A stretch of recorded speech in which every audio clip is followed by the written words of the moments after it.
son indudablemente propios de una iglesia que transita de acuerdo a la verdad revelada por el Señor en su palabra. Amén. Y son cosas que no debiesen, hermanos, que las cuales uno como iglesia, que tienen su nombre, ¿cierto? Iglesia bíblica, debiese aspirar, ciertamente. Porque nuestra intención, hermanos, es agradar a nuestro Rey, al Señor de la iglesia, de quien viene la identidad de la iglesia. Amén. La semana pasada, hermanos, pudimos revisar lo que significa, cuál es la identidad de la iglesia. ¿Quién define la identidad de la iglesia? ¿Qué no es iglesia y qué realmente es una iglesia? Dijimos, no es iglesia, hermanos, el pastor, no es iglesia el edificio, no es iglesia la denominación. Cuando el Señor habla de iglesia, hermanos, cada vez que habla de iglesia en la Biblia, nunca está pensando en una corporación. Está siempre pensando en congregaciones locales, como esta, y como todas las que usted conoce.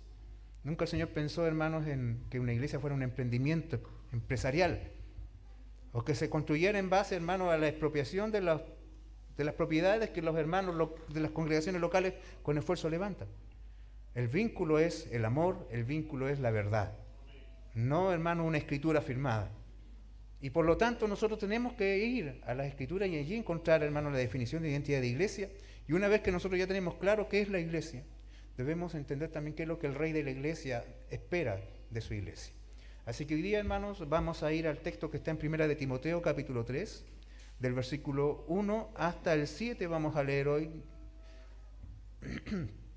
En un principio, hermanos, había pensado en recorrer desde el 1 hasta el 16 en un solo sermón, pero pensé que no era prudente irnos de aquí a las 6 de la tarde, así que lo dividí en dos partes para que podamos verlo en detalle, porque es muy necesario que así sea, porque justamente tiene esto, hermanos, va alineado con nuestras clases de escuela bíblica, que hoy día nuestro hermano David comenzó, ¿cierto? Y que sin duda va a tener que continuarla la próxima semana, pero luego vamos a ver, ¿cierto?, con nuestro hermano Jonathan Fernández, una segunda parte, y así, hermanos, para ir avanzando todo, ¿cierto?, en ir aterrizando lo que es esto del libro de orden, y con esto, ¿cierto?, entender de que no es una cuestión, hermanos, que se les ocurrió a un hombre, sino que está claramente la palabra del Señor, hermanos, está claramente allí determinado por el Rey de la iglesia. Así que le invito a que vayamos a 1 de Timoteo, capítulo 3, del versículo 1 al 7. Y antes de leer, quiero darle la bienvenida a nuestros hermanos que nos acompañan hoy aquí, ¿cierto?, al lado de mi hermana Miriam, ¿cierto? Hay una pareja de hermanos, Dios les bendiga, sean bienvenidos a la casa del Señor, nos gozamos en tenerles junto a nosotros y esperamos de que sean bendecidos también en la compañía de estos sus hermanos. Amén. Bien, vamos a la palabra del Señor, dice así: palabra fiel. Si alguno anhela obispado, buena obra desea, pero es necesario que el obispo sea irreprensible, marido de una sola mujer, sobrio, prudente, decoroso, hospedador, apto para enseñar, no dado al vino, no pendenciero, no codicioso de ganancias deshonestas, sino amable, apacible, no avaro, que gobierne bien su casa, que tenga a sus hijos en sujeción con toda honestidad, pues el que no sabe gobernar su propia casa, ¿cómo cuidará de la iglesia de Dios? No un neófito, no sea que envaneciéndose caiga en la condenación del diablo. También es necesario que tenga buen testimonio de los de afuera, para que no caiga en descrédito y el lazo del diablo. Oremos. Señor, queremos agradecer que tú nos permitas acercarnos hasta tu palabra, mi Dios, y sabemos de que ella es viva, que es poderosa, Señor, que no es una palabra que quede en el tiempo, que pase en el tiempo, sino que es una palabra que es eterna. Hoy día como iglesia, Señor, nos acercamos a ti, porque necesitamos, Señor, de ti, y la forma en que tú nos bendices es hablándonos, Señor, es entregándonos, Señor, tus verdades que son absolutas, que permanecen para siempre. Pido que preparen nuestros corazones, Señor, que dispongas de nuestras mentes, de nuestros entendimientos, para que seamos enseñables, para que seamos, Señor, obedientes, para que podamos disponernos a ser parte de lo que tú has determinado para tu iglesia. Señor, y creo que también a través de esto tú nos vas a dar dirección, nos vas a amonestar, nos vas a exhortar, Señor, nos vas a iluminar, en fin, mi Dios bendito, para que nuestras vidas caminen en la dirección correcta. Y que cuando llegue el momento, Señor, de dar los pasos trascendentes dentro de la historia de esta iglesia, lo hagamos con temor a tu nombre, Señor, con reverencia a tu palabra, para que seas tú, mi Dios, glorificado en todo. Te lo pedimos en el nombre de Jesús. Amén. Tomen sus asientos, hermanos. Continuamos nuestra serie sobre la iglesia bíblica. Y como lo hicimos la semana pasada, hermanos, tomamos como punto de partida la definición de la identidad de la iglesia. Si usted se acuerda, en nuestra parte final del sermón dijimos de que la palabra iglesia en inglés, ¿cierto?, se dice church, ¿cierto? Church. Y esta palabra, hermanos, viene del griego Si usted se acuerda de la palabra Kyriake, que significa aquello que es propiedad del Kyrios, aquello que le pertenece al Señor. La iglesia no se pertenece a sí misma, la iglesia no le pertenece a un hombre, la iglesia le pertenece definitivamente al Señor y por lo tanto de Él proviene su identidad.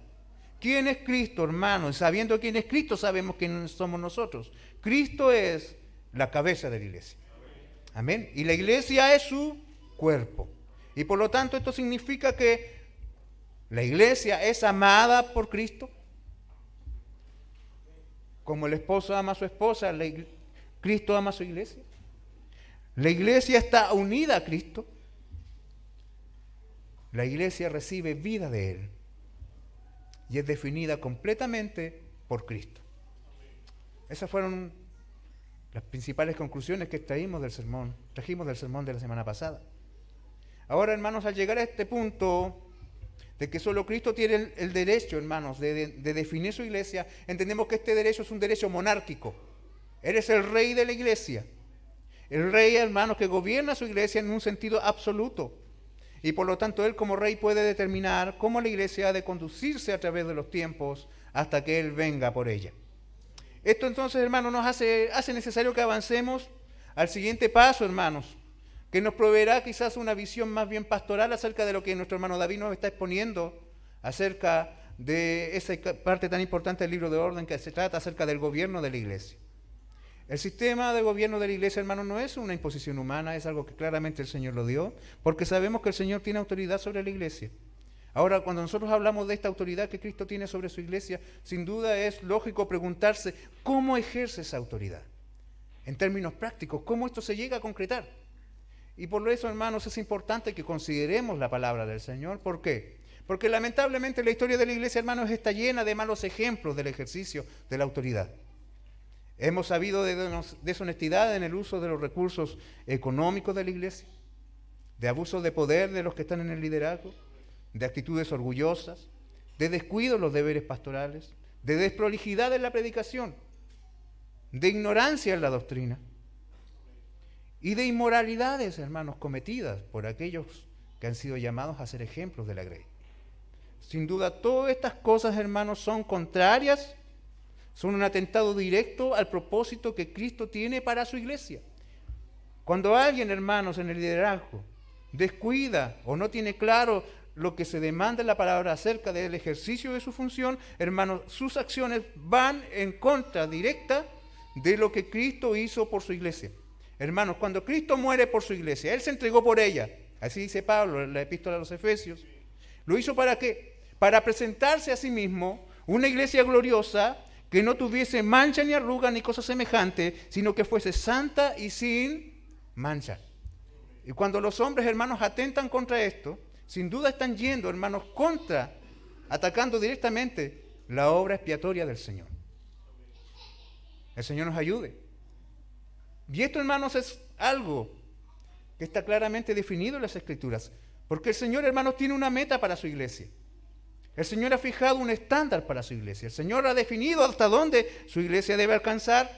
Y en Efesios 4:13 dice que todos lleguemos a la unidad de la fe y del conocimiento de Dios, a un varón perfecto a la medida de la estatura de la plenitud de Cristo.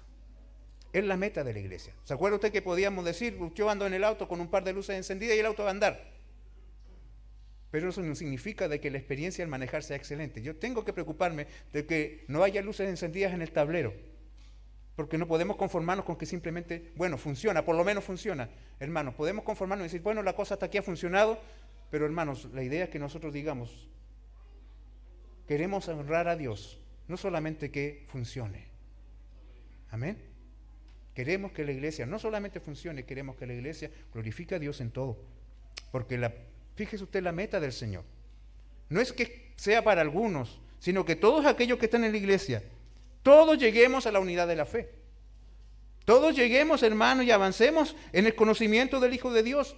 Que todos alcancemos esa estatura, hermanos, de la plenitud de Cristo. ¿Y cómo se consigue eso, hermanos? Porque el Señor es quien puso esta meta. Ahora el Señor es quien se encarga en cómo se cumple. Para cumplir este propósito, Él ha determinado dotar a la iglesia de ciertos dones.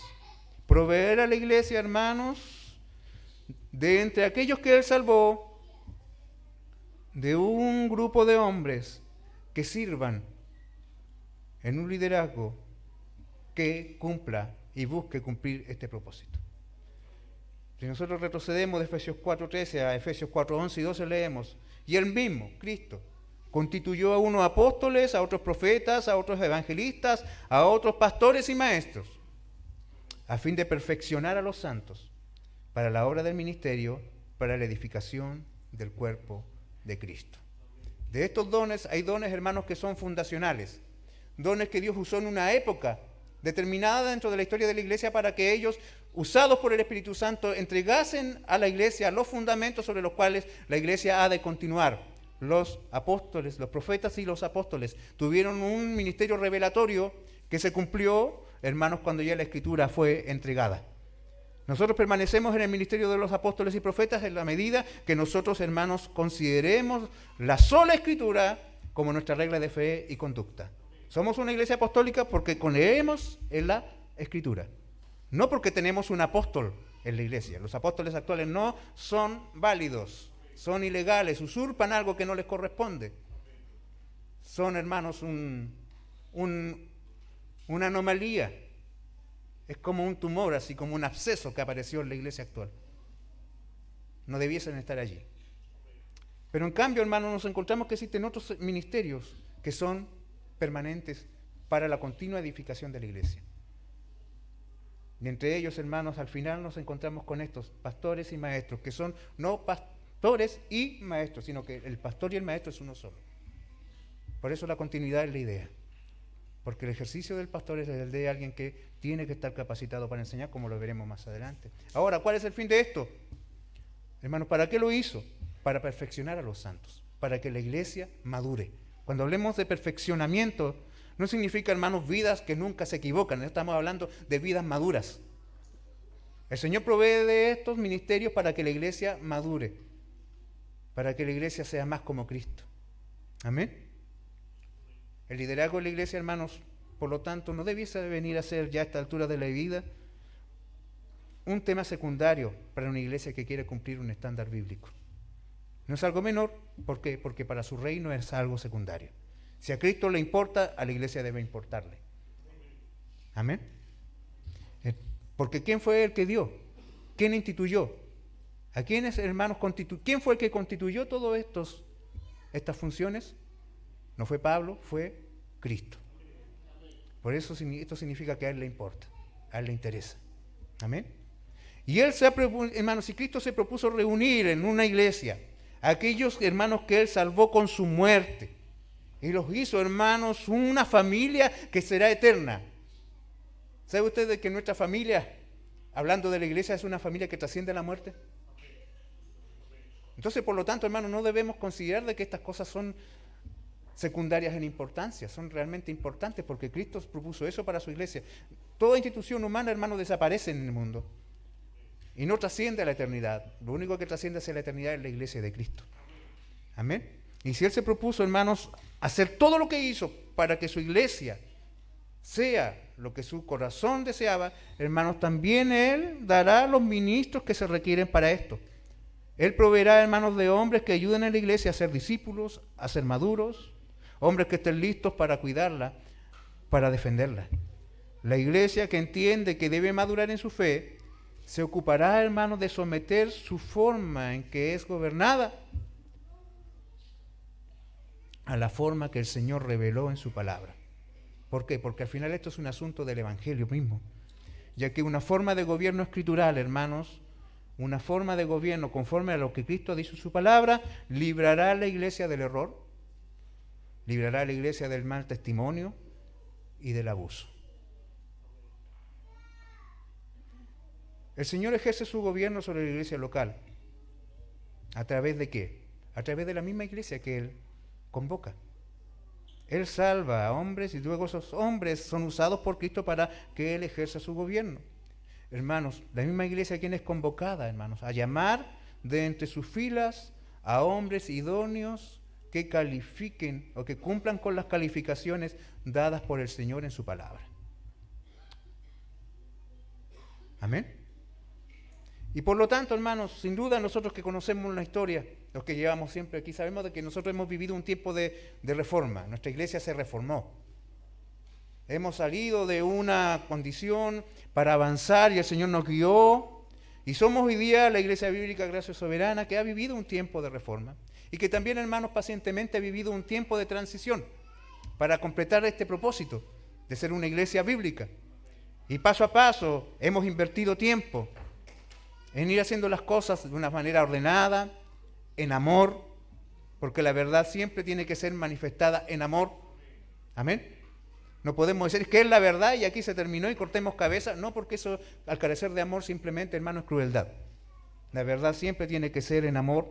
Y por lo tanto, hermano, hemos vivido un tiempo de transición para poder avanzar hasta ser completamente una iglesia bíblica, y eso no queda solamente en un título, sino que se convierta en una realidad. Siempre lo dijimos en un principio, si nos llamamos iglesia bíblica, Gracia Soberana, no es porque ya estemos en el estándar de una iglesia bíblica, sino porque esa es nuestra meta a la cual queremos llegar. Amén. Y en algún momento tendría que serlo. Un día tendríamos que llegar, tendríamos que esforzarnos, tendríamos que proponernos. No sé si a ustedes les gusta de repente, por ejemplo, salir a caminar. Con mi familia disfrutamos mucho subir cerros. Es una de las cosas que más nos deleitan, hermano. No tanto meternos en la playa, no tanto, cierto, tirarnos ahí en la arena. Nos gusta, si vamos a salir, buscamos un cerro, ojalá un volcán, y subirlo. Y la idea es llegar hasta arriba. Y desde arriba mirar hacia abajo. Y es algo, hermanos, que quizás puede tomar horas, que nos va a cansar mucho, que quizás después, cierto, vamos a sufrir sed, no sé, tantas cosas, pero es algo, hermanos, que nos provoca deleite. En lo particular, la familia Sáez Ulloa disfruta de eso. Así que si usted nos quiere invitar a salir, inviten a subir una montaña y vamos contentos. ¿Ah? Pero la cosa es de que es, hermanos, bonito proponerse llegar hasta arriba y no quedarse ahí a la mitad. Y como iglesia bíblica, hermanos, tenemos ese propósito. Queremos, hermanos, alcanzar hermanos, la meta que nos propusimos. Ser una iglesia, hermanos, que responda al llamado del Señor a acercarse a lo que su palabra dice para ellos. Y esto, hermanos, nos ha ocupado, y esto nos debe mover a todos, porque todos somos la iglesia, a tomar tiempo, hermanos, de oración. Amén. Y de meditación en las Escrituras. Porque ya que Cristo ejerce su autoridad en la iglesia a través de la misma iglesia, ustedes, hermanos, y yo, debiésemos estar desde ya ocupados, por ejemplo, al terminar este sermón, en orar y en pedirle al Señor y preguntarle al Señor, Señor, ¿a quién has dado a esta iglesia para que nos ayude a alcanzar tu estatura? ¿A quién tú ya tienes escogido para que seas señalado y cumplir el oficio que tú le has determinado? Ahora, sin duda mis afectos pueden primar, si eso se hará así. Tengo un hijo que me gustaría ponerlo allí. Tengo un pariente que me gustaría verlo, ¿cierto?, en un lugar encumbrado. Pero no, el Señor es el Rey de la iglesia. Y la iglesia no es un sindicato, la iglesia, hermanos, no es una directiva de una institución, no, la iglesia es la iglesia del Señor santa y pura. Y por lo tanto yo, aparte de preguntarme, Señor, ¿a quién has dado a esta iglesia?, debiera preguntarme también, Señor, ¿quién cumple con las calificaciones que nos has dado en tu palabra para que alguien pueda ser convocado a ser anciano o diácono? Para que podamos ser maduros, para que podamos ser sanos, para que podamos permanecer en la unidad, en el vínculo de la paz. Amén. Este pasaje que hemos leído nos ayuda con mucha claridad a discernir esta pregunta, a ejercer, hermanos, esta autoridad. Hermanos, nos muestra una lista precisa de calificaciones dadas por el Señor en esta primera parte para aquellos que han de ser llamados a ser parte del equipo de ancianos o como bien nos enseñaba el hermano David, presbíteros que vienen a hacer lo mismo, o obispos, o inclusive hasta pastores, porque son todos títulos intercambiables en la Biblia. Algunos perfilaron el rol del obispo, por ejemplo, y lo hicieron un pequeño rey en la iglesia, y eso no corresponde. O otros, cuando escuchan la palabra presbiterio, ¿cierto?, el presbítero, asocian inmediatamente con la denominación presbiteriana, y no tiene por qué ser así. No es eso. Alguien cuando escucha quizás cierto pastor piensan de que, bueno, se trata de cierto tipo de personas que la Biblia quizás es mencionado un par de veces. No, hermanos, cada vez que Pablo habla de ancianos, habla cierto de obispos, cada vez que habla de pastores está hablando de lo mismo. Amén. Está hablando de lo mismo. Entonces, aquí en este texto nos entrega una lista precisa de calificaciones para aquellos que han sido llamados a ese rol, a ese oficio, y más adelante veremos que también nos entrega también una precisa lista de requisitos para los que han de oficiar en el diaconado. Los oficiales de la iglesia están claramente definidos por la iglesia, por la palabra del Señor. Son ancianos y diáconos. Amén. No hay querubines ni serafines, no, esas cuestiones son inventadas por los hombres. Para hombres, sean en la palabra, pero son seres celestiales que habitan en la presencia misma de Dios, pero nunca va a haber uno aquí en la tierra. Hermanos, llega a dar mucha pena cómo en ciertos lugares se idolatran tanto los hombres. Que vienen entrando esos falsos maestros y la gente, las congregaciones, hermanos, le rinden un culto al hombre que es avergonzante. El Señor, hermanos, gracias a Dios nos libró de aquello. Y ojalá el Señor siga librando a muchos más de aquello. Nosotros aquí no estamos por un hombre, estamos por Cristo. Bendito sea el Señor. Por lo tanto, este pasaje nos ayuda a esto. Y finalmente, hermanos, nos entrega una conclusión que afirma el por qué esto es tan necesario de que nos ocupemos en ello. Pero eso lo vamos a ver el próximo domingo. Cristo gobierna su iglesia a través de hombres que deben conocer la verdad, que deben decir la verdad y deben vivir la verdad, tanto en sus vidas dentro de la iglesia, en sus familias y fuera de la iglesia. Necesitamos de oficiales piadosos que nos den el ejemplo, no solo con lo que dicen, sino también con la forma en que viven, con lo que hacen. Y la iglesia, hermanos, es desafiada a saber reconocerlos a través del lente de la palabra, para ejercer en su momento el poder que el Señor le ha dado. Llegará el día en que seremos convocados para el ejercicio de esta autoridad. Para ese día usted ya debe estar con su entendimiento completamente dominado por las Escrituras, para que sea usado por el Señor, para que su voluntad sea cumplida en este lugar. Amén. Entonces, nosotros vemos que el Señor es quien gobierna la iglesia. ¿Y cómo la gobierna? El Señor mostró un modelo de gobierno de la iglesia, y ese gobierno, hermanos, de liderazgo bíblico, mostrado recurrentemente en las Escrituras, es a través de una pluralidad de ancianos.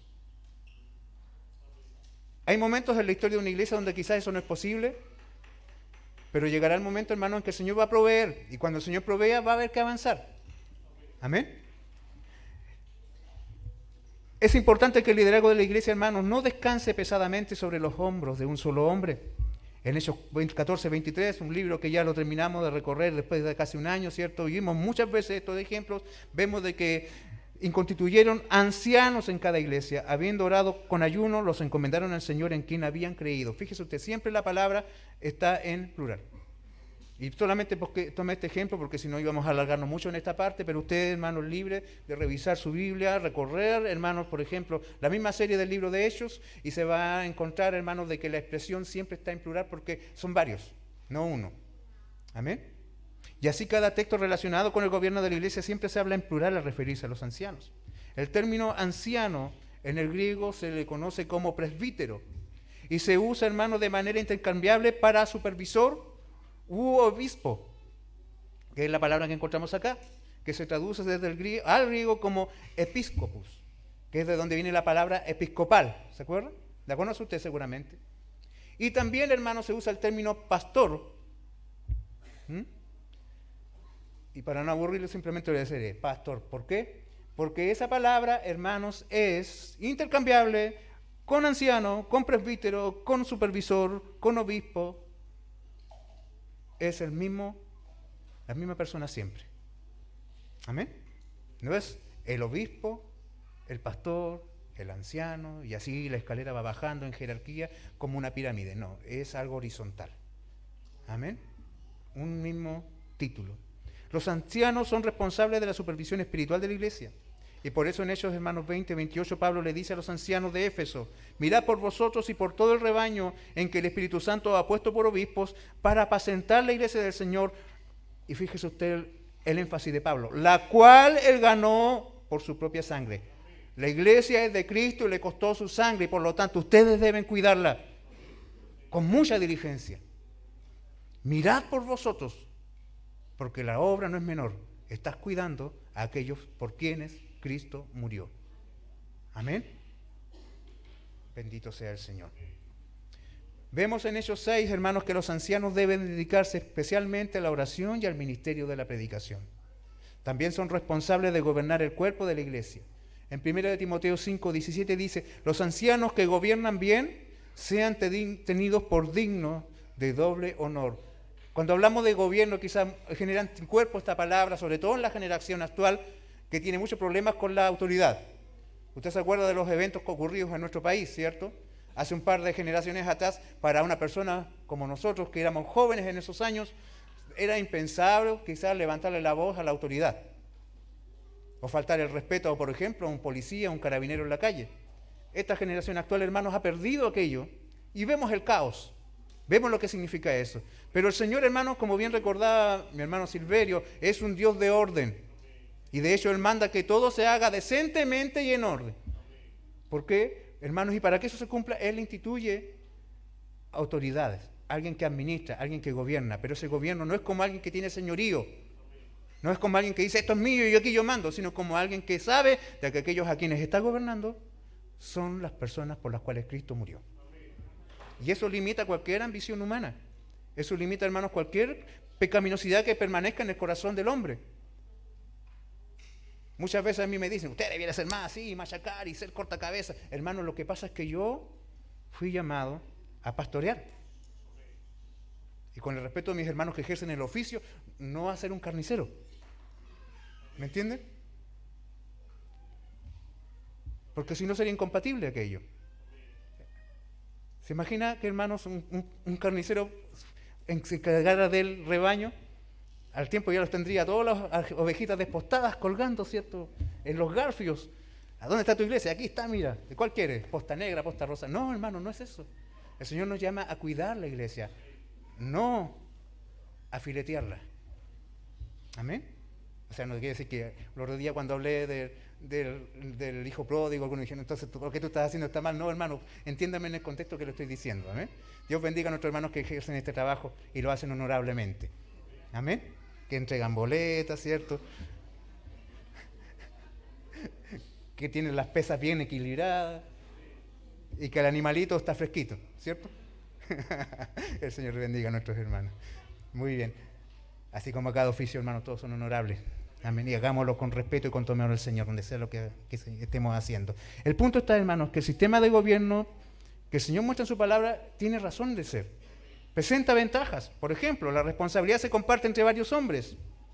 No voy a explayarme mucho en esto, vamos a avanzar rápido. Tener ancianos piadosos es una gran manera de ayudar al pastor a vivir responsablemente, hermanos, y a dedicarse a la enseñanza y a ejercer su liderazgo con fidelidad. Hay más sabiduría, hermanos, como dice su palabra, en la multitud de consejeros.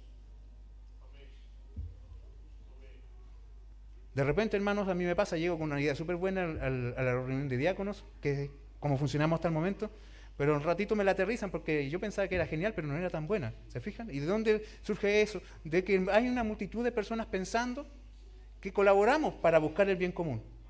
Y un cuerpo de ancianos, hermanos, sin duda va a tener esa finalidad. Amén. En la pluralidad de ancianos, la iglesia puede ser mejor edificada, ya que todos los dones están repartidos en la iglesia, no solo todos acumulados en un solo hombre. Amén. Viví un tiempo, hermanos, en que se esperaba del pastor que fuera el hombre más sabio del mundo, el hombre más inteligente del mundo, el que predicara mejor, el que supiera de mecánica, de medicina, de astronomía. No, hermanos, no tiene que estar todo en un solo hombre. El Señor ha impartido los dones a través de todo su cuerpo. Y al haber varios hermanos ejerciendo en esta labor, vamos a tener más acceso a diferentes dones que el Señor ha dado a su iglesia. Y además, hermanos, que las cargas, al ser repartidas, al ser compartidas, va a dar a la iglesia un ejemplo de unidad. Amén. De unidad. Bendito sea el Señor. Ahora, Pablo, hermanos, hace uso, en el texto que hemos leído, de una frase muy particular, dice, palabra fiel es esta. ¿Qué significa esto? Bien dicho está, por ejemplo, está diciendo Pablo. Está bien dicho, ¿cierto?, de que aquel que anhela, si alguno anhela obispado, buena obra desea. Si alguno anhela obispado, anhela algo que es muy bueno, y esta buena obra se traduce como una obra noble. ¿Por qué es noble? Porque Pablo no está pensando en que el hombre que anhela porque quiere alcanzar una estatura mayor sobre los demás, sino que él considera que esto es algo noble, es una buena obra, porque aquel que quieras y aquel que esté llamado, aquel que sea, hermano, designado para ejercer la noble tarea del obispado, le va a significar supervigilar y vigilar a la iglesia, hermanos, cuidar a la iglesia, apacentar la grey de Cristo, y apacentar la grey de Cristo es algo noble. Pues el que lo haga tendrá que estar dispuesto, hermanos, a sacrificar su vida por su iglesia. Y esto, hermanos, en los tiempos que Pablo escribía, inclusive hasta los tiempos actuales, es algo literal. Cuando llegan los terroristas a las iglesias, hermanos, el primero que se llevan es al pastor. Hoy día nosotros tenemos un concepto muy bajo de la membresía de la iglesia. ¿Por qué? Porque nos cuesta muy poco ser miembro de una iglesia. Y simplemente si el pastor dijo algo que no me agradó, me cambio. Tengo una oferta amplia de donde abastecerme, hermanos, pero eso no es lo mismo en todas partes del mundo. Hay gente que sabe que ser parte de la iglesia significa poner, hermanos, precios sobre su cabeza. Y por lo tanto, si alguien va a asumir más encima el liderazgo de la iglesia, ha de entender de que su vida va a estar en un constante sacrificio. Va a tener que estar dispuesto a someter su vida, a perder su vida. Hermano, va a tener que también asumir un muy alto costo en su vida personal, en su tiempo, en su descanso, en su economía. Va a tener que asumir, hermanos, la soledad y muchas veces también, lamentablemente, el olvido y la ingratitud. Me enteraba, hermano, de que hace poco ahí en la reunión de la corporación un pastor falleció. Y por causa del ejercicio de su ministerio hubieron una serie de desavenencias y al final él quedó solo, y cuando él falleció los vecinos tuvieron que ver cómo enterrar al pastor. Fue algo muy triste enterarse de que ocurren esas cosas hoy. Y algunos piensan, cuando hablan del pastorado, piensan en el glamour, piensan en que alguien me va a llevar el maletín, en que alguien me va a instalar la guitarra, en que alguien me va a hacer buenos regalos para el cumpleaños. No, hermanos. Ha de saberse de que hay un precio muy alto que pagar. Y que no está limitado solamente la vida del hombre, sino que también afecta a su familia. Amén. Eso usted tiene que orar mucho, hermanos, en esta dirección. Porque que el hombre, hermanos, va a tener que saber de que quizás toda su vida familiar va a cambiar de aquí en adelante.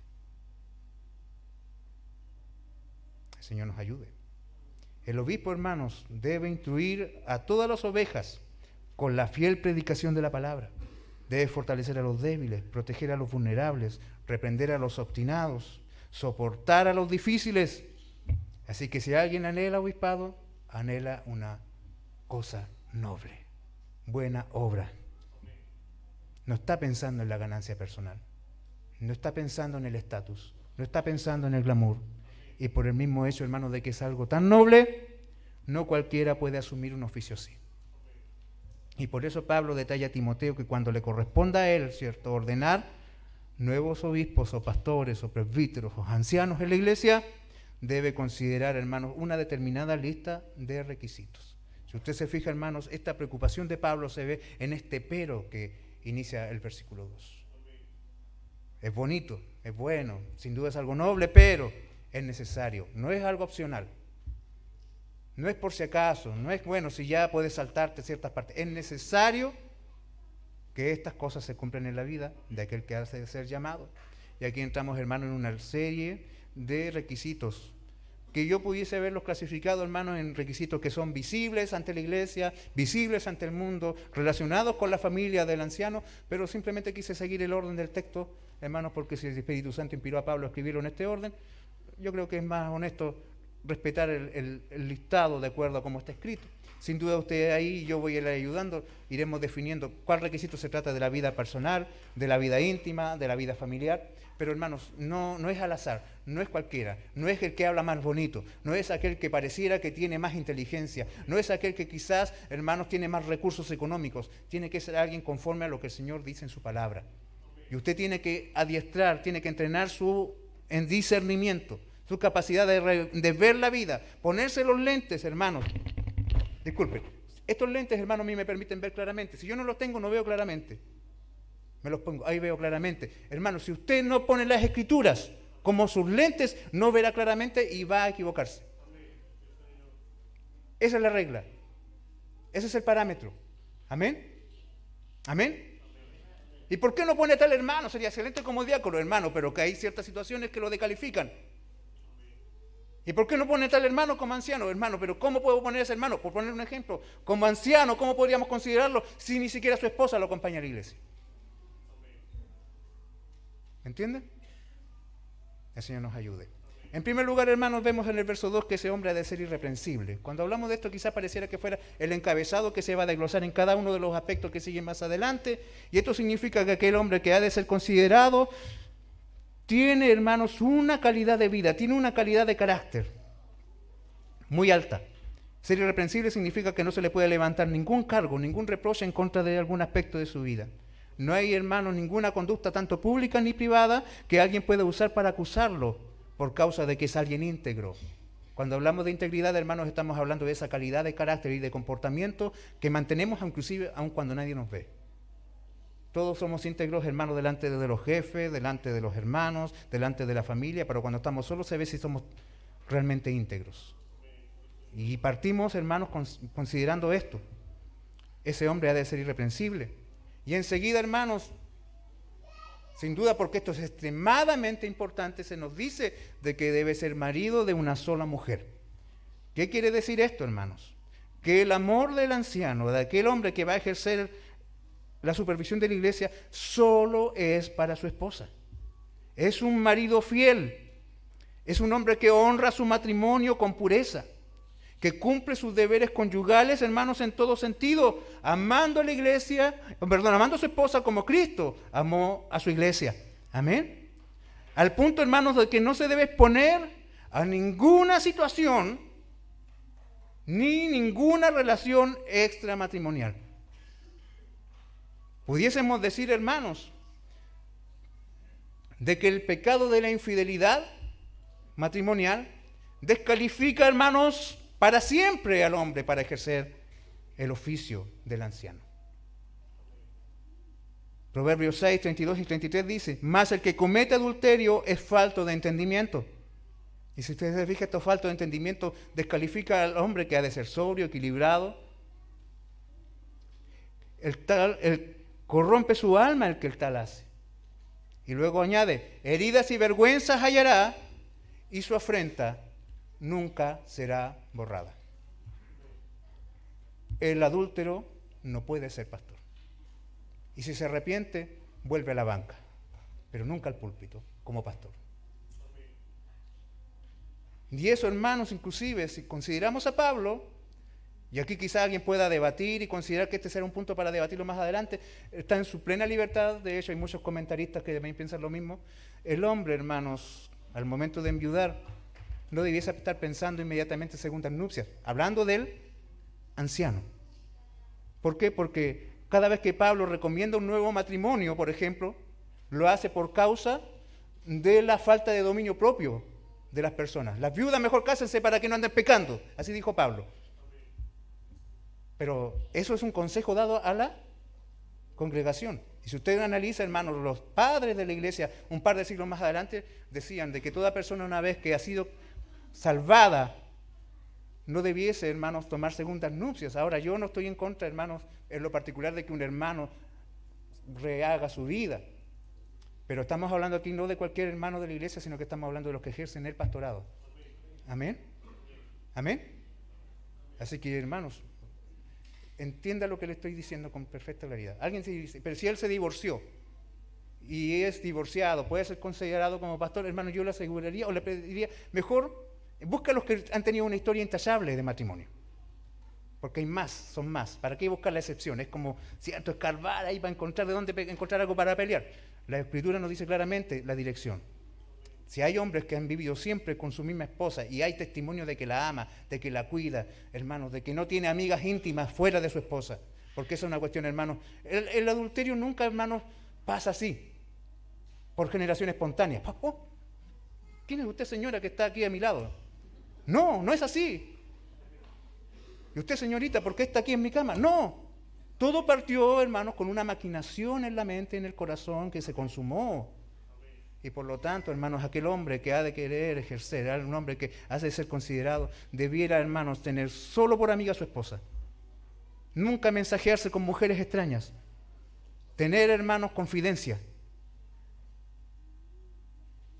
Que otra mujer, una amiga, sepa sus problemas antes que su esposa, hermanos, es una señal de peligro. Y tal debiese ser llamado a disciplina. ¿Me entiende? El estándar, hermano, es alto.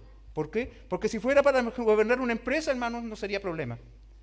Si fuera, hermanos, para dirigir una institución pública, no sería problema. Y por lo visto no es ningún problema que haya gente corrupta en las instituciones públicas en este país. No es problema. Pero es la iglesia del Señor. Es la iglesia de Cristo. Por aquellos, es la iglesia por la cual Cristo derramó su sangre. El estándar es alto. El Señor nos ayude. Por lo tanto, hermanos, debemos tener presente el estado del mundo en que esto se escribió. En ese momento, hermanos, el matrimonio era considerado una cuestión tan sin importancia. Si el matrimonio y la familia, hermanos, adquirió un carácter como el que usted conoce hoy, fue por causa del Evangelio.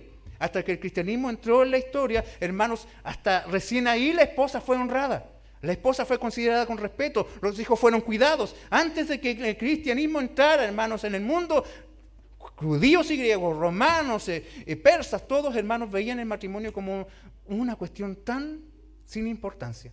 Por eso, hermanos, algunos dicen, la Biblia es opresiva, es machista, es misógina. Hermanos, nunca tomen en cuenta esa gente que argumenta esas tonteras, porque si usted lee las Escrituras, Cristo dignificó a la mujer. La mujer fue considerada por primera vez con respeto. Los hijos, hermanos, fueron considerados como algo valioso por el Evangelio. Antes, si el pater familia consideraba que el hijo estaba defectuoso o no quería una mujer, quería un hijo, simplemente los tiraba a los basurales y que los perros se los comieran. Así funcionaba, hermanos, en el mundo griego, así funcionaba en el mundo romano. Oh, hermanito, y tú de repente, jovencito, que andas por el mundo diciendo, ¡ay, me carga la iglesia! Dale gracias a Cristo por su iglesia, porque si no, quizás estos perros te hubieran comido. En serio. Es por el Evangelio que tú puedes estudiar, es por el Evangelio en que tú puedes progresar en la vida, es por el Evangelio que te tratan con respeto. Sin el Evangelio este mundo sería un caos. Muchos alaban las culturas griegas y romanas, hermanos, eran cuestiones horribles. Horribles. Es cosa de revisar los libros de historia, hermano, y se va a dar cuenta. Los griegos no tenían ningún problema en tomar un bebé y ver lo que se tenía un defecto físico en arrojarlo, hermanos, de una montaña hacia abajo. Porque necesitamos solamente guerreros perfectos que batallen por nosotros. Entonces, el cristianismo le dio un carácter de virtud a la relación familiar. El mundo antiguo estaba sumido en el caos, hermanos. Y por eso cuando el cristianismo entró se recobró la honra original del matrimonio y de la familia. Y eso, este requisito está encabezando todos los demás, hermanos, porque nos muestra la importancia de la vida matrimonial y familiar para el que va a entrar en el ministerio. Si Pedro dijo, traten bien a sus esposas para que sus oraciones no tengan estorbo. Imagínese usted qué pasa con aquellos hombres que engañan a sus mujeres. Si solamente por tratarlas mal ya no nos escuchan las oraciones, ¿qué hace Dios con aquellos que traicionan a la compañera de su vida? ¿Me entiende? Si esto, hermanos, aplica para cualquier cristiano, ¿cuánto más para aquellos que han de vivir una vida que sirva de ejemplo? ¿Me entiende? Amén. El respaldo, hermanos, de una esposa es fundamental en el ministerio. Yo como hombre que ya llevo, hermanos, en el mes de septiembre cumplí 19 años pastoreando. Puedo decirlo, hermano, a esta altura de la vida. No fue un cabrito que llevo 2 meses aquí. Ya son 19 años, hermanos, desde este púlpito predicándoles todos los domingos casi. Y no solamente predicando, usted sabe, hermanos. El punto está en que yo puedo decir de que hubiese sido imposible que el Señor me pusiera a hacer lo que estoy haciendo si Él no me hubiese dado la esposa que me dio.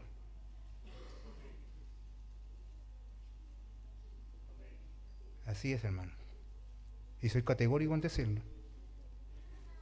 Hermanos, el respaldo de una esposa es definitivo para el anciano.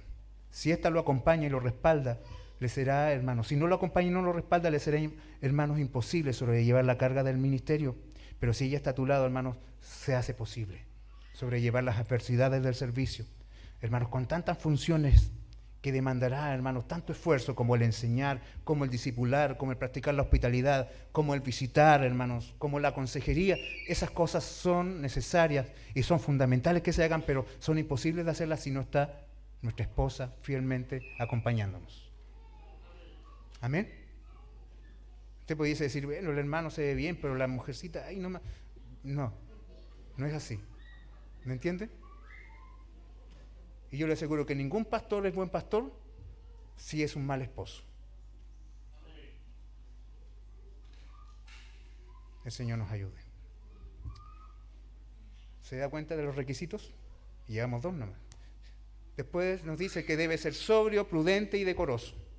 La conducta del anciano, hermanos, refleja la calidad de su carácter en las relaciones interpersonales. Es alguien sobrio, o sea que es equilibrado, que tiene buen juicio, que no se altera con facilidad frente a ciertas circunstancias o ciertas influencias. Oh, llegó, cierto, un político de izquierda o un político progresista a la iglesia y nos va a ayudar con un beneficio. Ya no importa, recibámoslo. No, hermanos, nos mantenemos firmes en nuestras convicciones porque somos sobrios. Amén.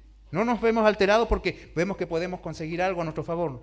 Ni tampoco nos alteramos porque alguien opinó algo diferente. Además es prudente, o sea que tiene dominio propio, que es discreto. La cantidad de información que da de saber sobrellevar el hombre que va a ejercer este oficio demanda que la persona, hermano, sea discreta. Amén. Pero cuenta, ¿por qué dijeron en la reunión de diáconos? Dice la mujer. Ay, si ya pasó esto, y el de allá hizo esto, y el de acá hizo esto, y el de este otro está metido en esto otro. Eso no se hace. No se hace. Hay que saber llevar y cargar con esas cosas. Ha de ser prudente. Amén. Así que si usted le toca a alguien en su familia, ayúdelo a ser prudente. Nunca pregunte, ¿y qué dijeron en la reunión de consistorio? No. Porque su investidura le demanda prudencia. Amén. Amén. Eso es bueno, ¿cierto? Debe ser prudente, debe ser razonable, debe tener también, hermanos, capacidad de mantenerse decoroso. Una vez me dijeron, eso significa que tú tienes que andar bien vestido. No es eso. Decoroso significa, hermanos, que sus palabras y sus acciones siempre son respetuosas. No puede ser alguien que hable con vulgaridad o que tenga conducta, hermanos, vergonzosa. Eso es ser decoroso. Amén. No puede ser alguien que ande hablando con doble sentido, pastor. No puede ser alguien, hermanos, que ande inventando, ¿cierto? Y sacando de todo quizás algo que refleje su vulgaridad. El Señor nos ayude. Debe ser hospitalario, que está dispuesto a acoger, amparar y dar alojamiento a los desamparados, principalmente creyentes, y aunque no solamente ellos, sino recibir en su casa a quien lo necesite. Y si para esto es necesario tener una compañera idónea. ¿Se fija? ¿El por qué la esposa estaba al principio? Porque, por ejemplo, para ser hospitalario no se puede hacerlo si no tenemos el respaldo de la esposa. Y sin duda yo siempre me gozo en esto, hermano, y quiero hoy día hacerlo presente. De repente, ¿sabe usted? Soy como a veces, como en un sentido más práctico, así como, esta persona se ha portado así de mal, ha dicho estas cosas de nosotros, ha dicho estas cosas de ti, de mi amor, me ha dicho cosas de malas, feas de mí. Y de repente mi esposa me dice, ya vamos, tenemos que ir a entregar las bolsitas. ¿Y por qué? Porque esa persona está pasando necesidad. Pero no es la misma. Sí, es la misma. Y ahí me recuerdo a lo que el Señor me llama. ¿Se fija? Y por eso, hermano, se necesita una mujer sabia también al lado. Amén. El Señor nos ayude. Tiene que ser apto para enseñar. De todos los requisitos, hermanos, de los ancianos, este es el único que puede entenderse como una aptitud o una habilidad. Es necesario que el anciano asuma con toda fidelidad el ministerio de la exposición y la enseñanza de la palabra, ya que, hermanos, la vida de la iglesia está en el púlpito de la iglesia. Si es descuidado en la predicación, hermanos, está descuidando la vida de la iglesia. 1 Timoteo 4:16 dice, ten cuidado de ti mismo y de la enseñanza. Persevera en estas cosas, porque haciéndolo asegurarás la salvación tanto para ti mismo como para los que te escuchan. No es que alguien se salve por predicar, pero sin duda la predicación, o sea, la salvación viene por la predicación de la palabra del Señor. Amén. Entonces, aquel que ha de estar ejerciendo no puede ser una persona que descuide la doctrina, no puede ser un hombre que no se tome en serio la predicación, Debe invertir esfuerzo y tiempo para prepararse, para que sea un profeta de Dios acreditado en el momento de estar, hermanos, enseñando la palabra. El anciano, hermanos, es un maestro y sabe cómo enseñar la palabra de Dios. La estudia y se sacrifica, hermanos, estudiando la palabra de Dios, porque la atesora. Yo llevo 19 años, con la gracia de Dios, hermanos, pastoreando, y de estos 19 años, hermanos, casi 10 me los pasé estudiando. Y todavía me falta, yo diría, pero está muy caro.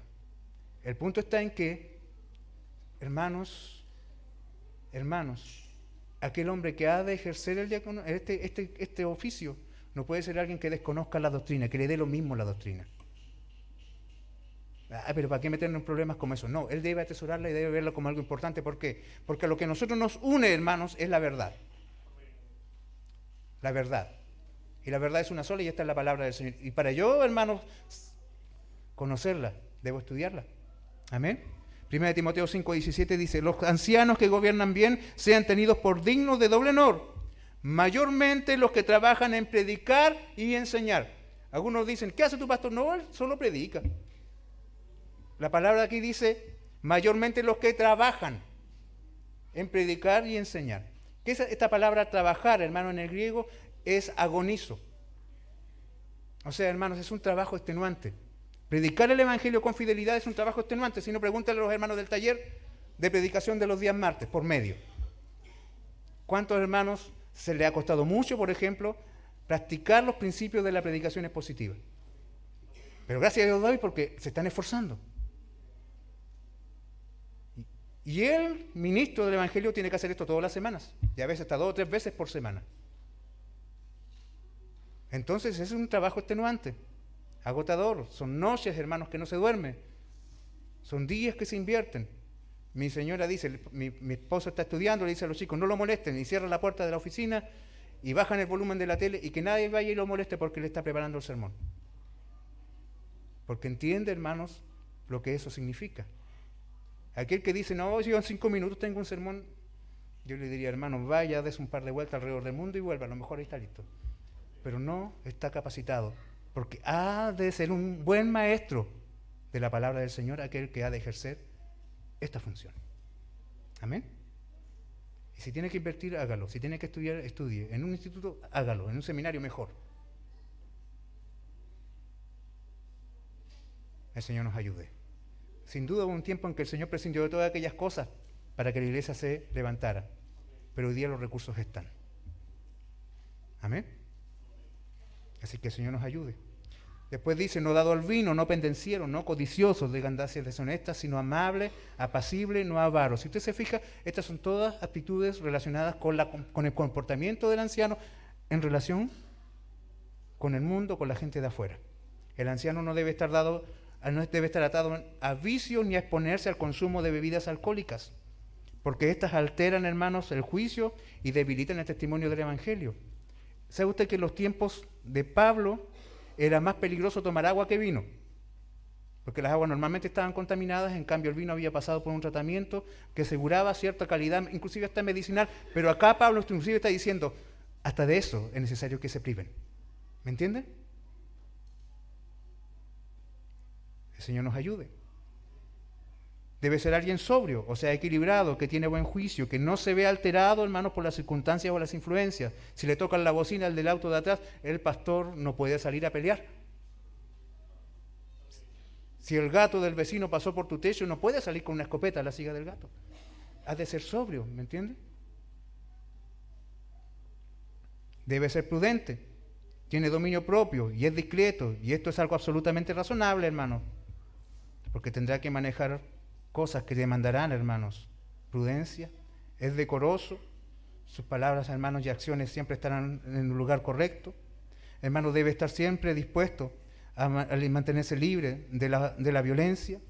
Debe ser alguien, hermanos, que rechace la violencia como un medio de conseguir cosas. Debe ser alguien, hermanos, que sea amable, que trate con respeto a las personas que le rodean. Amén. También dice de que no debe ser apacible, o sea que debe tener una actitud calmada, no puede sentirse provocado a ira con facilidad, no debe ser, hermanos, amante ni ambicioso por el dinero. Eso significa que debe tener contentamiento y satisfacción aún en medio de la escasez. Debe ser alguien, hermanos, que gobierne bien su casa. Nuevamente la familia, hermanos, viene a ser un elemento trascendente ahora en relación del anciano con sus hijos. Se requiere, hermanos, que el anciano sepa dirigir su hogar. ¿Qué eso significa? Implica, hermanos, implica de que él debe regular y cuidar su casa. Y sin duda, hermanos, si hay algo que nos quita a veces un poco el sueño, es esta área. Esto significa, hermanos, que los hijos del ministro deben ser disciplinados, deben ser respetuosos y deben ser creyentes. No significa que deben estar en todas las cosas de la iglesia, ni ser los mejores predicadores de la iglesia, pero sí, hermanos, deben ser personas que no, mientras estén bajo el cuidado de su padre y en el seno familiar, obviamente nuestra meta es que nuestros nietos sigan acá en la iglesia, pero mientras estén bajo mi techo, mis hijos deben ser disciplinados, respetuosos y creyentes. Deben, hermanos, mantenerse ajenos a cualquier pecado escandaloso.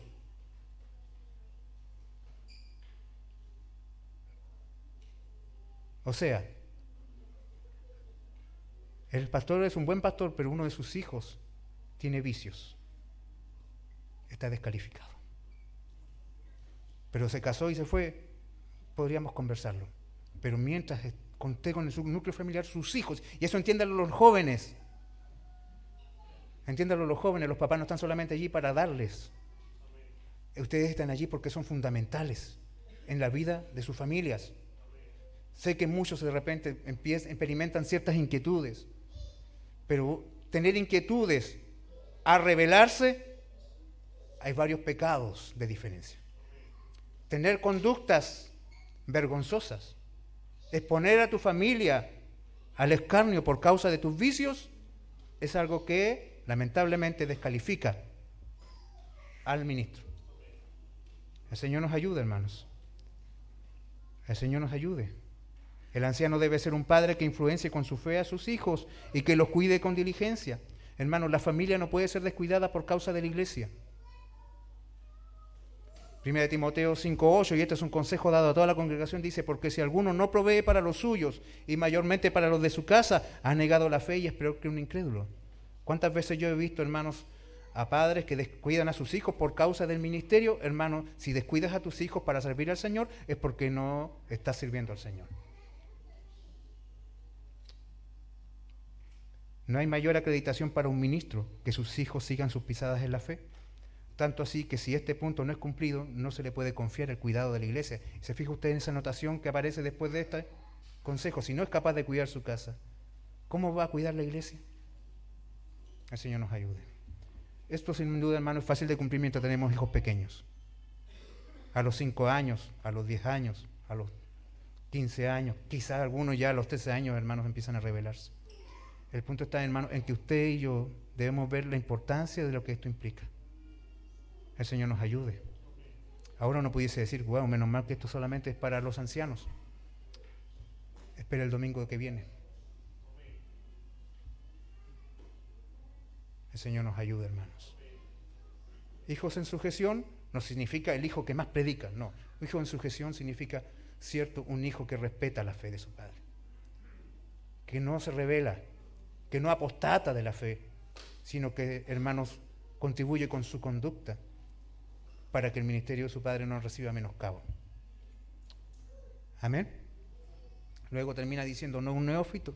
O sea, casi ya al terminar, hermano, un anciano debe ser un cristiano maduro, no un neófito, no alguien que venga recién llegando, sino que alguien que tenga una comprobada trayectoria de servicio y entrega en la iglesia, que se le vea que está comprometido con el ministerio y que sabe que el ministerio no se trata de posición o estatus, sino de servicio y de sacrificio en amor. Amén. Porque alguien inmaduro, hermanos, puede ver el ministerio como una plataforma personal para proyectarse a sí mismo. Puede, hermanos, envanecerse y así caer, hermanos, en la condenación del diablo que dice Pablo, o sea, en el orgullo, en un orgullo que termina hundiéndolo después. Amén. O sea, ahora porque es anciano las hace todas, pero no, usted tiene que ver de que siempre sirvió. Y sin duda eso les va a ayudar a discernir Siempre estuvo disponible, siempre estuvo comprometido. No es un neófito, no es alguien nuevo, alguien, hermanos, inmaduro, que anda generando conflictos en la iglesia, que es que no se le puede decir nada porque se enoja y se molesta y se desaparece y después vuelve. No, no es una persona inmadura, es una persona madura. Porque una persona inmadura, hermanos, con una gran responsabilidad se envanece y puede ser un gran tropezadero y dolor de cabeza para la iglesia. Y por último, hermanos, debe gozar de buena reputación con los de afuera. Hermanos, no solo la iglesia debe ser bendecida con el carácter elevado de un anciano fiel. Los incrédulos, hermanos, también tienen una expectativa definida para un siervo de Dios. ¿Por qué cree usted que hay ciertos personajes en nuestro país que son tan usados para desacreditar el evangelio? Ciertos hombres que los cuales le llaman pastor, que lo invitan a la tele y lo ridiculizan. Porque el mundo sabe, hermanos, de que alguien que ejerza el pastorado, se le espera de él un carácter. El mundo sabe, hermanos, de que el que sirve en la iglesia debiera tener cierto comportamiento. El Señor nos ayude. Los incrédulos también tienen una expectativa para un siervo de Dios y por lo tanto una conducta virtuosa, hermanos, será siempre la barrera a las murmuraciones y al descrédito. El diablo perderá terreno, perderá ventaja contra la iglesia. El acusador no tendrá recursos que usar contra un hombre que cuida su testimonio, también con los del mundo. Amén. Hermanos, hemos podido apreciar en esta lista de requisitos de que no se trata, hermanos, de que el anciano sea un doctor, que tenga grandes títulos colgando en sus muros, ni que esté dotado de un gran carisma. Se trata, hermanos, los requisitos todos apuntan al carácter del hombre de Dios, más que a sus habilidades. De todos los requisitos, solo uno es habilidad. Los demás son todos fruto del Espíritu en su vida. Carácter, gobernado por Cristo. Hermanos, la vida del anciano debe dejar un camino marcado a la iglesia para que ésta pueda reconocerlo y honrarlo por su fidelidad al mensaje del Evangelio y a las marcas evidentes que el Evangelio dejó en su vida. Hebreos 13:7 dice: acordaos de vuestros pastores que os hablaron la palabra de Dios, considerad cuál haya sido el resultado de su conducta e imitad su fe.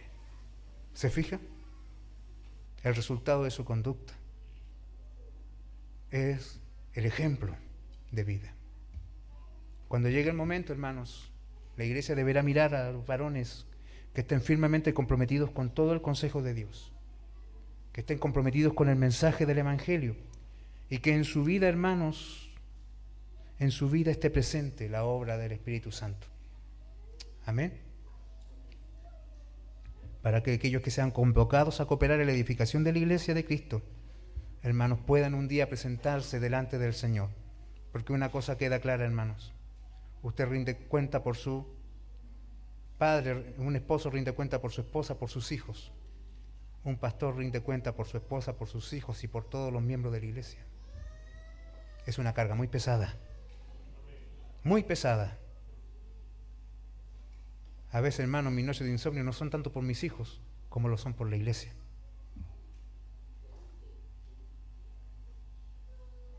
Y el hombre que ha de ser convocado tiene que también tener presente eso. Y por eso la iglesia, hermanos, tiene que ser sabia y madura a la hora de discernir. Y tiene que orar y cuidar y valorar y respetar a los que el Señor pone para que les cuide. Porque mientras usted pasea, muchos de ellos, hermanos, están visitando. Porque mientras usted descansa y come y se junta con su familia, ese hombre a veces ni siquiera tiene para poder compartir con su núcleo familiar. El pastor les ha invitado a todos los funerales y velorios, pero nadie lo invita a un cumpleaños. ¿Sí o no? Y espera, hermano, que sea llamado, que te va a pasar lo mismo. Porque es la marca del ministerio, es así. Todos quieren tener un pastor cerca, hermano, en un momento difícil, pero ¿para qué lo vamos a traer si nos va a arruinar la fiesta? Por eso, hermanos, siempre se dice que el ministerio está marcado por la soledad. Pero, hermanos, hay un galardón. Un día vendrá el príncipe de los pastores y él traerá una corona, hermanos, para aquellos que apacentaron la grey de Dios, no como quien tiene señorío, sino como alguien, hermanos, que ama a aquellos que Cristo amó. Amén. Así que, hermanos, si usted se da cuenta, esto no es un tema secundario. No es un tema, hermanos, que debiésemos decir, bueno, viémoslo. Es algo muy necesario, es algo fundamental. Amén. Así que usted será usado por el Señor para que esto se concrete en esta iglesia. Y cuando llegue la hora de hacerlo, hágalo con la certeza de la Escritura. Amén. Y Dios se ha de glorificar en su iglesia. Bendito sea el Señor. A Él la gloria y la honra por siempre. Al Rey de la iglesia. Al Señor de su pueblo. El Señor nos ayude, hermanos.